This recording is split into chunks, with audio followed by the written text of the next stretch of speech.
నమస్తే సాయిరామ్. ఈ గురువారం బాబాగారి సందేశం అండి.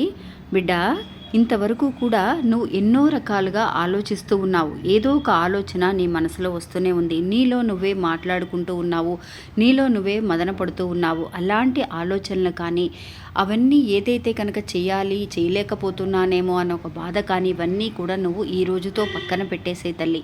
ఏం చేయాలి, ఎలా జరగాలి అనేది ఆల్రెడీ నీకు నిర్ణయించబడింది నీ కర్మఫలాలను బట్టి. అందువల్ల నువ్వు ఆలోచించి నీ మనసు అనేది నువ్వు పాడు చేసుకోకు. కానీ నువ్వు ఒక్కసారైనా సరే, అంటే వారానికి ఒక్కసారైనా సరే, ఒక్క రోజైనా సరే, నువ్వు ఇంతవరకు కూడా మాట్లాడిన మాటల కంటే తగ్గించుకొని, మాటలు అనేవి తగ్గించుకోవటం కానీ, ఎవరినైనా సరే హట్ చేయకుండా, బాధ పెట్టకుండా ఉండే విషయాలని నువ్వు మార్చుకునే అవకాశం అనేది బాబా నీకు కల్పిస్తున్నాను నేను ఈ రోజు నుంచి.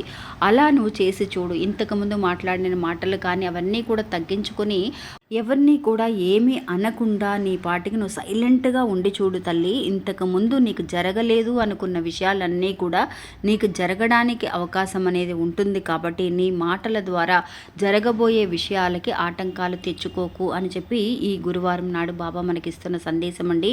నచ్చితే కనుక ఒక చిన్న లైక్ చేసి సపోర్ట్ చేయండి. నమస్తే సాయిరామ్.